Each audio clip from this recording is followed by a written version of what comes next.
আসসালামু আলাইকুম। আপনারা আসছেন, আমরা খুব খুশি হয়েছি। আজকে চিফ অ্যাডভাইজার 2টা 5-এ টোকিওতে আসেন, টোকিওর নারিতা বিমানবন্দরে। তারপরে উনি হোটেলে আসেন। হোটেলে আসার পরে ওনার পরপর 3টা মেজর ইভেন্ট ছিল। প্রথমটা হচ্ছে যে তারো আসো, আপনারা জানেন তারো আসো জাপানের former prime minister, former foreign minister এবং জাপানের খুবই ইনফ্লুয়েন্সিয়াল একজন পলিটিশিয়ান। ওনার নেতৃত্বে all parliament, Bangladesh Japan friendship League নামে যে একটা পার্লামেন্টারি গ্রুপ আছেন, তাদের নেতৃবৃন্দ এসেছিলেন প্রফেসর ইউনুসের সাথে দেখা করতে। এরপরে ইয়োহেই সাসাকাওয়া, যিনি নিপ্পন ফাউন্ডেশন এবং সাসাকাওয়া পিস ফাউন্ডেশনের প্রধান, ওনার জন্য একটা ডিনার হোস্ট করেন। এবং পরবর্তীতে ফ্রেন্ডস অফ বাংলাদেশ, যেখানে বাংলাদেশি কমিউনিটির সিনিয়র যারা মেম্বার এখানে আছেন এবং জাপানি সোসাইটির যারা টপ ডিগনিটারিজ, তারা এসেছিলেন প্রফেসর ইউনুসের সাথে দেখা করতে। এই 3টা মেজর ইভেন্ট হয়েছে। তো প্রথম ইভেন্টটা খুবই ইম্পর্টেন্ট এই জন্য যে তারো আসো জাপানের যে পার্লামেন্টের খুবই influential member of Japanese parliament. জাপানের যে এলডিপি যে দলটা আছে, দলটায় তার যে ফ্যাকশন, এটা খুবই লিডিং একটা ফ্যাকশন এলডিপির মধ্যে। তো তারও আসল নেতৃত্বে এসে যে আলাপগুলো হয়, পুরো আলাপটার ফোকাসটা ছিল হলো বাংলাদেশের যে জুলাই পরবর্তী যে অভূতপূর্ব যে চেঞ্জ এসছে, সেটার ছিল হলো মূল ডিসকাশন পয়েন্ট। ওইখানে পলিটিক্যাল স্ট্যাবিলিটির কথা আসে। প্রফেসর ইউনুস বলেছেন যে বাংলাদেশ এখন অনেকটাই পলিটিক্যালি স্ট্যাবল একটা দেশ, এবং যার ফলে আপনারা দেখেছেন যে ফরেন ডাইরেক্ট ইনভেস্টমেন্ট আসছে। জাপানের তরফ থেকে তারো আসো বলেছেন যে জাপান আরও বাংলাদেশে ইনভেস্টমেন্ট করতে চায়। বাংলাদেশে অলরেডি 300টি জাপানিজ ইনভেস্টমেন্ট আছে, 300টা, এবং আরও অনেক বেশি হবে। এবং সেই জন্য তারা খুবই স্ট্রেস দিয়েছেন ইপিএ, মানে ইকোনমিক পার্টনারশিপ এগ্রিমেন্ট বাংলাদেশের সাথে খুব দ্রুত। তো আমরা আমাদের যে একটা প্রেস রিলিজ আমরা দিয়েছি, তাতে আমরা বলেছি যে এটা অগাস্টের মধ্যে আমরা নেগোসিয়েশন কনক্লুড করে 22 সেপ্টেম্বর এই এগ্রিমেন্টটা হবে। এবং এই এগ্রিমেন্টটা হলে যারা এই যে গ্রুপটা এসেছিলেন তারও আছে, তারা বলেছেন যে এর ফলে জাপানের থেকে আরও অনেক বেশি ইনভেস্টমেন্ট বাংলাদেশে আসবে। কারণ ইপিএর মাধ্যমে যেটা হবে যে বাংলাদেশ অনেক ট্যারিফ সুবিধা পাবে, এবং বাংলাদেশে যে জাপানিজ যে কোম্পানিগুলো যারা ইনভেস্ট করবেন তাদের জন্য বিশেষ সুবিধা থাকবে। এছাড়া ইলেকশনের বিষয়ে আলাপ হয়। প্রফেসর ইউনুস জানিয়েছেন যে ইলেকশন ডিসেম্বর থেকে জুনের মধ্যে হবে। উনি বলেছেন যে তার গভর্নমেন্ট অলরেডি বিভিন্ন এরিয়াতে সিরিজ আকারে ইনভেস্টমেন্ট করেছেন। এই ইনভেস্টমেন্টের সিরিজ আকারে রিফর্ম করছেন, এবং রিফর্মের অলরেডি আমরা কিছু ফল পাচ্ছি। বিশেষ করে ইকোনমিক ফ্রন্টে আপনারা দেখেছেন যে অনেকগুলো কাজ হয়েছে। প্রথম কথা হচ্ছে আপনার রেস্টোরেশন হয়েছে, হচ্ছে ফরেন এক্সচেঞ্জ আপনার রিবিল্ডিং হয়েছে।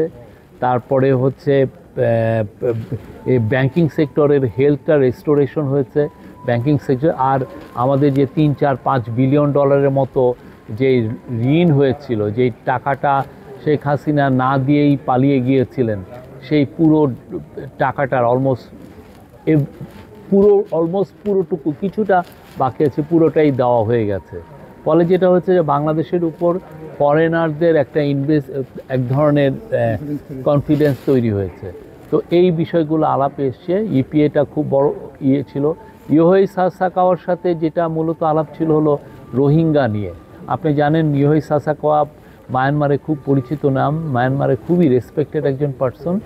এবং ওনার মায়ানমারে যে অনেকগুলো যে সিজ ফায়ার হয়েছে, যখন এই যে রেবেলদের সাথে মায়ানমার মিলিটারির মধ্যে যে যেই ফাইটিং হয়, সেক্ষেত্রে অনেক ক্ষেত্রেই ইয়োহেই সাসাকাওয়া এটাকে সিজ ফায়ার ব্রোকারিং করেছেন অনেকগুলো। ওনাকে খুব রেসপেক্ট করেন মায়ানমারের লোকজন। মায়ানমারে 100-রও বেশি এথনিক গ্রুপ আছে, তারাও তাকে রেসপেক্ট করে। তো তার সাথে যেটা আলাপ হয়েছে যে রোহিঙ্গা ক্রাইসিসটা কীভাবে দ্রুত সমাধান করা যায়, এবং সেই জন্য প্রফেসর ইউনুস তার কাছ থেকে সহায়তা চেয়েছেন। উনি জানিয়েছেন যে উনি তার ফুল সহায়তা দিবেন। এবং এছাড়াও বাংলাদেশ আইসিডিডিআরবি, আপনি জানেন ইউএস-8 কার্ডের ফলে আইসিডিডিআরবির 1460 জন লোকের চাকরি নেয়, যারা টপ রিসার্চার ছিলেন। তো তাদের আসলে ফান্ডিং করাটা একটা বড় ইস্যু। কারণ আমরা চাই যে আইসিডিডিআরবি যে লাইফ সেভিং হেলথ রিসার্চ করেন সেটা বাংলাদেশের জন্য খুবই ইম্পর্টেন্ট। আপনি জানেন আইসিডিডিআরবি ওরাল স্যালাইনটা ওরা আবিষ্কার করেছিলেন এবং এই ওরাল স্যালাইনটার কারণে সারা বিশ্বে 5 কোটি লোকের জীবন বেঁচে গেছে। তো আইসিডিডিআরবি আমাদের একটা গর্ব এবং এইটাকে যাতে ভালো ফুললি ফান্ডিং করা যায় এবং এটা বিদেশে সমস্ত এইড এজেন্সির কাছে আইসিডিডিআরবির কথাও প্রফেসর ইউনূস তুলে ধরছেন। একদম শেষের রাতে ছিল হলো বাংলাদেশের যারা ফ্রেন্ডস এই জাপানে এবং বাংলাদেশি কমিউনিটির যারা টপ পিপল তারা এসেছিলেন, এসে স্যারের সাথে দেখা করেছেন। প্রফেসর ইউনূস এখানে একটা বক্তৃতা করেছেন। ওইখানে যেটা ছিল যে জাপানি সোসাইটির যারা ডিগনিটারিজ তারা ছিলেন, অনেকেই প্রফেসর ইউনূসের ফ্রেন্ড। প্রফেসর ইউনূস জাস্ট এই 3-4 বছর আগেও প্রতি বছরই জাপানে সফর করতে আসছেন। এখানে ওনার অনেক কার্যক্রম আছে এবং জাপানি সোসাইটির সবাই ওনাকে চিনেন। তো আজকে এগুলোই ছিল। কালকে প্রফেসর ইউনূস নিকেই 30th নিকেই ফোরামে জয়েন করবেন, সেখানে ওনার একটা বক্তৃতা আছে। পরবর্তীতে উনি আরও কিছু জাইকার প্রধানের সাথে ওনার একটা মিটিং আছে শেষের দিকে এবং মাঝ বরাবর উনি হিউম্যান রিসোর্সের উপর একটা সেমিনারে জয়েন করবেন, যেখানে জাপানিজ মিনিস্টার এবং জাপানিজ অফিসিয়াল থাকবে। এই হিউম্যান রিসোর্সের সেমিনারটা খুব ইম্পর্টেন্ট, কেননা এইখানে আমরা যে জাপানে প্রচুর লোক পাঠাতে চাচ্ছি, বিশেষ করে আমাদের টার্গেট হচ্ছে 1 লক্ষ লোক পাঠানো, হাই স্কিল ওয়ার্কার পাঠানো, স্কিল ম্যান পাওয়ার পাঠানো। সেটার জন্য কালকে এই বিষয়ে কথাবার্তা হবে এবং আমাদের কি করতে হবে, আমাদের যেটা প্রাইমারি ওরা আমাদেরকে জানিয়েছে যে আমাদের ল্যাঙ্গুয়েজ ট্রেনিংয়ের খুবই অবস্থাটা ভালো না। আমরা N5 পর্যন্ত ল্যাঙ্গুয়েজ ট্রেনিং দেই, N4 পর্যন্ত দেই না। ওরা চাচ্ছে যে N4 পর্যন্ত যদি দেওয়া হয় তাহলে বাংলাদেশি অনেক ওয়ার্কারকে তারা নিতে পারবে স্কিল ম্যান পাওয়ার হিসেবে।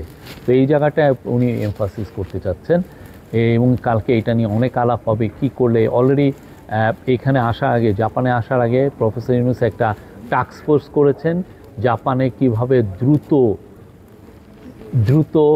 1 লক্ষ লোক পাঠানো যায়। এখানে জাপানের খুবই স্কিল লেবারের খুবই শর্টেজ এবং বাংলাদেশ একটা অপরচুনিটির মধ্যে আছে যে বাংলাদেশ এখানে প্রচুর স্কিল ম্যান পাওয়ার পাঠাতে পারবে এবং এটা যদি এই 1 লক্ষ লোক যদি আমরা পাঠাতে পারি, এটা পরবর্তী আরেকটা ফ্লাড গেট ওপেন করবে। এটার পরবর্তী যেটা মালয়েশিয়া আমাদের হয়েছে বা মিডল ইস্টে হয়েছে। তো প্রফেসর ইউনূস মনে করছেন যে এইটা আমরা যদি ল্যাঙ্গুয়েজ ট্রেনিং যদি খুব ভালোভাবে নিতে পারি তাহলে জাপানও সেরকম একটা বড় ম্যান পাওয়ার মার্কেট হবে।